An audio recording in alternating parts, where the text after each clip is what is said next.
If intimacy feels rushed, if it feels inconsistent or frustrating, it's usually because arousal wasn't built the way it ought to be built. When couples skip emotional and mental build-up, the body often lags behind. You can't be rude to your husband all through the day and then at night you expect because you have a higher libido or something. It's not going to work. So what does this mean? It means building anticipation hours before sex. The brain is the primary pleasure organ for both men and women, but mostly for women. So when you build anticipation, the body prepares gently.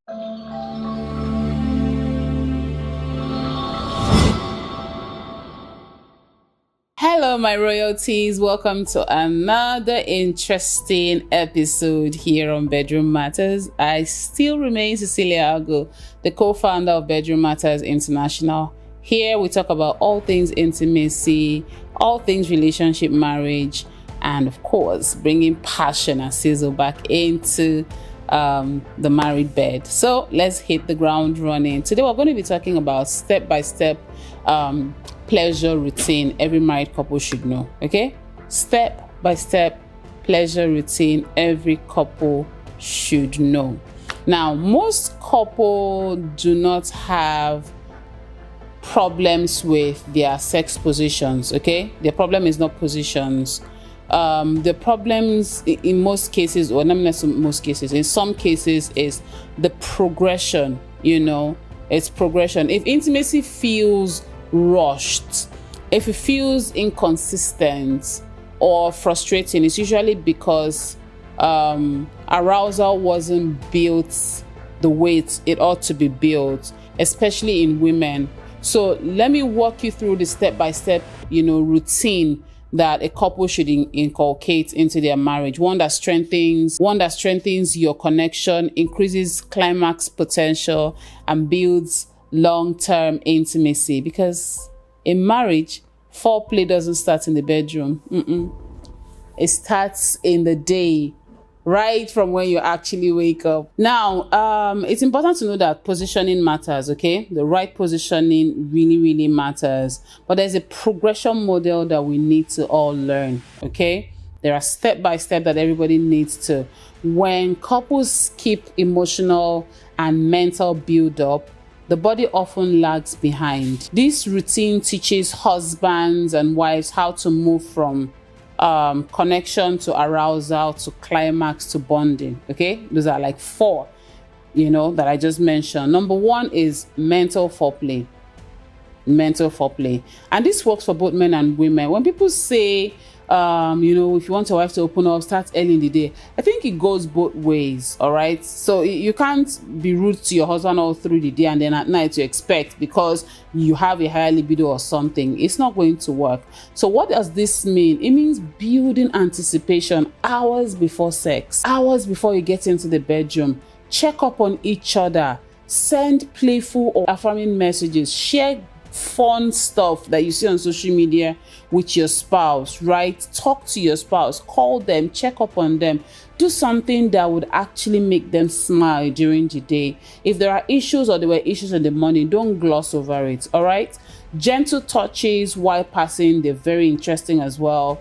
When you hug and you take some time and stay there, not in a hurry, fantastic. When you know how to flirt and talk and maybe talk dirty in the most sweet and clean way, you can just tell him, I love your butt, or you squeeze her boobs or something. Just gently ease into stuff. All right, because the brain is the primary pleasure organ for both men and women, but mostly for women. So when you build anticipation, the body prepares gently, instead of everything has happened all through the day and then at night, boom, you just want to get in and have fun. No, you must learn to build up, learn to make sure that he or she feels loved, they feel heard.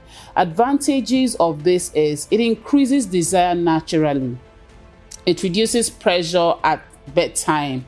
Okay, where the woman will now go and sleep earlier so that you will not. It builds emotional excitement, and of course, it makes initiation smoother. It is easier for you to initiate. When the day was good, you communicated well, you affirmed each other, you said I love you to each other, it becomes easier at night, right?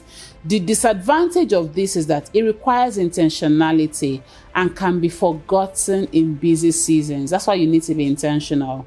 If you're not intentional, this will not work. You will jump this step into the next step. So for many wives, desire is responsive, not spontaneous. A lot of us are not into the spontaneity era where anytime you see your husband, you just want to get it. For some people, they are, but not for a lot of women, okay? So anticipation kind of awakens responsiveness for women. Number two, or step number two, is emotional connection.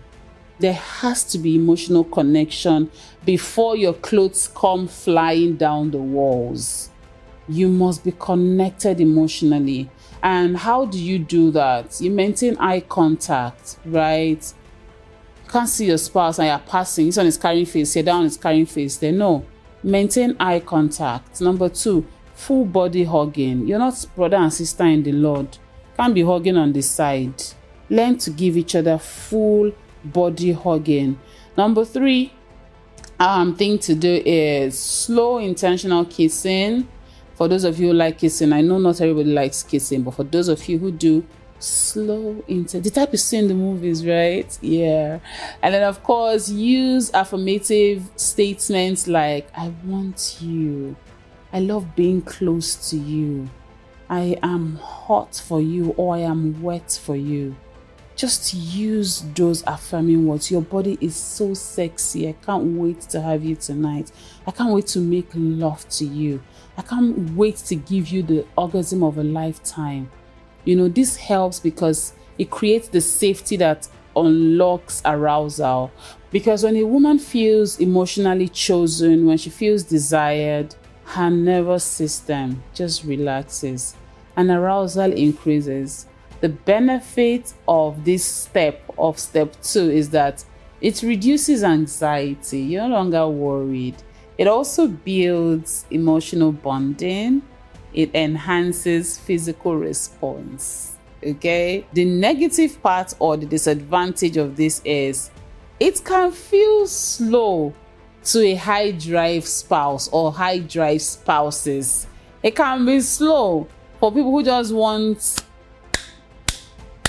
a quickie, right? So this is not something that also happens every single time. Again, you know your spouse, you know what works for the both of you, right? So try not to rush this step unless absolutely necessary, okay? Because rushing it would most likely reduce climax, you know, or hitting orgasm.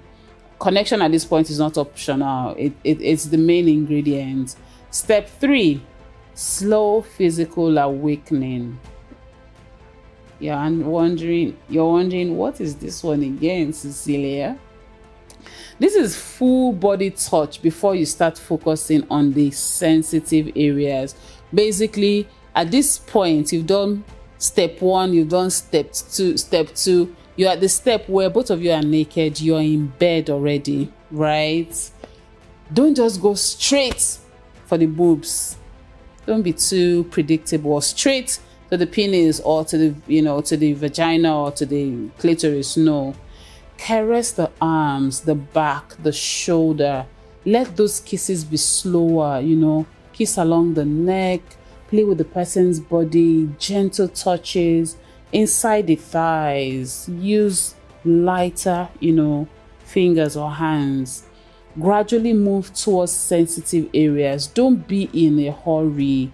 For some men, is you just kiss the woman, you take some saliva, you slap it there, you enter, and you're done. You don't even care if she loved it, if she hit orgasm or not, right? So don't rush it, take it one step at a time, because the female body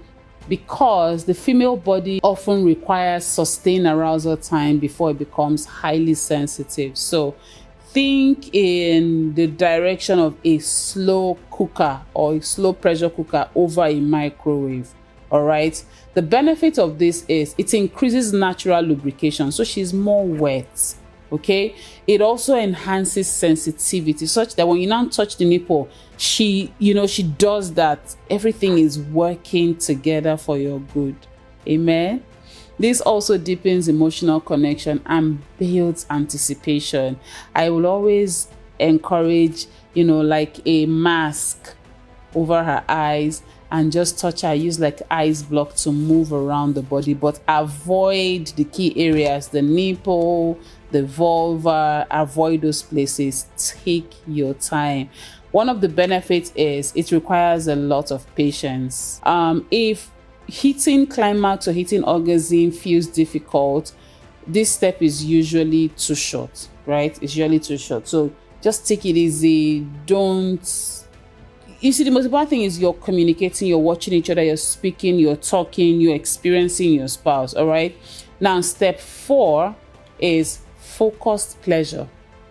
This is where you're intentional about the stimulation before you penetrate, okay?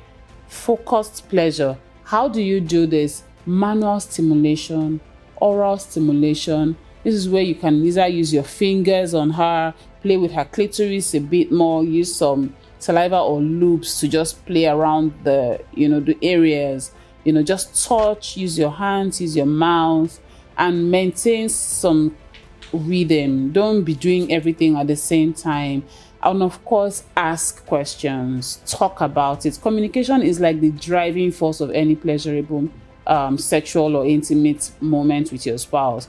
Ask her, does this feel good? Do you like it? Look at her in the face and say, babe, talk to me. I want to pleasure you. You'll be shocked. You just want her to trust you and be completely safe in your arms, right? Many women climax more reliably from focused stimulation more than they do from just penetration alone, okay? So consistency is more important than variety. Stay in one space that works.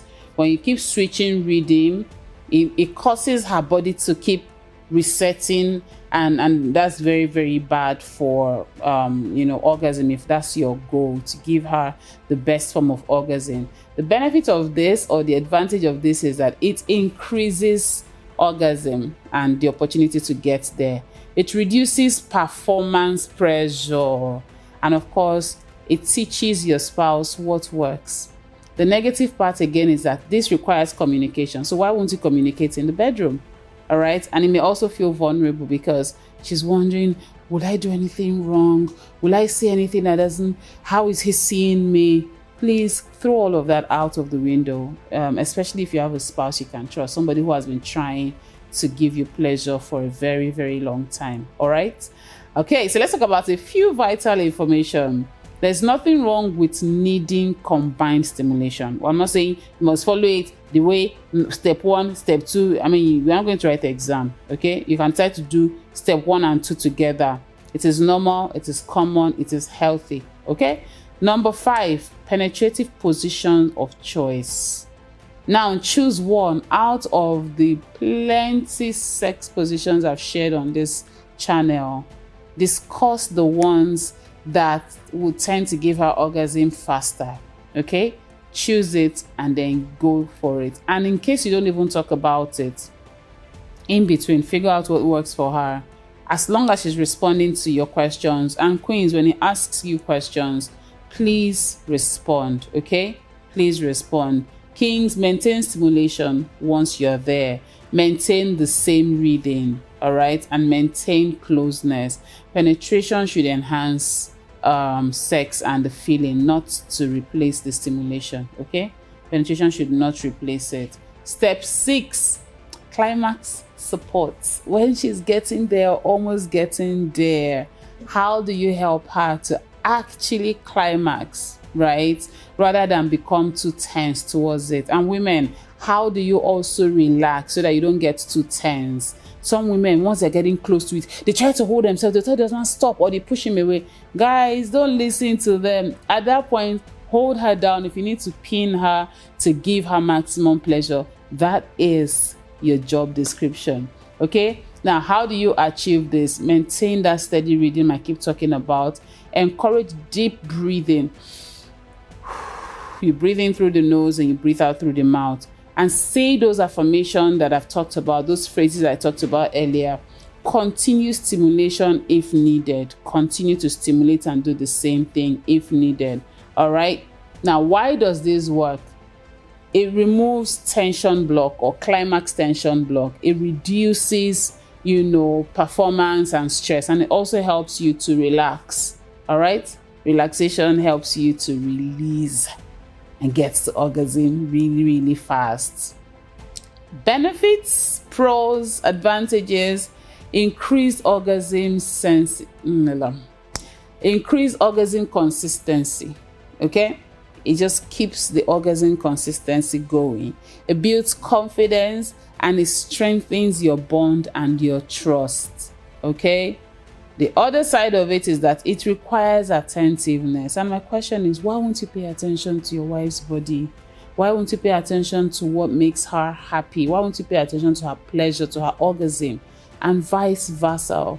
Women, you need to also learn. I'm going to do a class on how to also pleasure your man so well, how to give a proper hand job, how to give a proper, there's even a video on how to give the best blow job. It's on this channel. Look for it. It's very packed. Like, that's probably one of our best videos on this channel. Now, let's quickly just get over this. When she gets too close to orgasm, please don't change direction. No, please don't. Just stay there.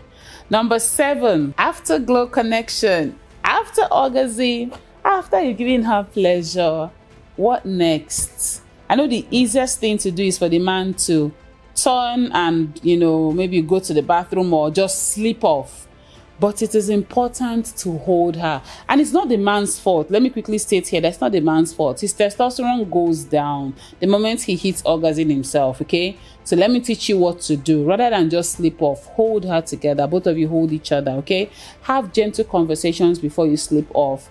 Express appreciation. Say, babe, that was good. Ooh, that was good. My best time with you yet. And then, of course, kiss slowly. Why is this important? Oxytocin, which is the bonding hormone, is highest right after climax, okay? And then emotional connection here increases future desire. The moment she's getting it good, he's getting it good, it increases the connection for future desire. And then the downtime of this is, sorry, not the downtime, the positive. Okay, the advantage of afterglow connection is that it strengthens your marriage, it reduces emotional distance, it builds anticipation again for next time. Now she's looking forward to it every single time. The disadvantage of this is it can be skipped if one partner rolls over. Basically, by the time somebody hits orgasm and rolls over, you miss it. That's the disadvantage of that, So it's important that you're intentional about building aftercare activity. Okay, don't be quick to go and sleep. Aftercare is important. It builds long-term intimacy. All right. Many women orgasm more reliably from combined internal and external stimulation more than just penetrative sex. The way a woman's body was created, okay? So no shame here. You're here to learn. You're here to make better love, sweeter love with your spouse, okay? Don't feel bad about anything. Don't feel ashamed, because a healthy marriage doesn't happen by accident.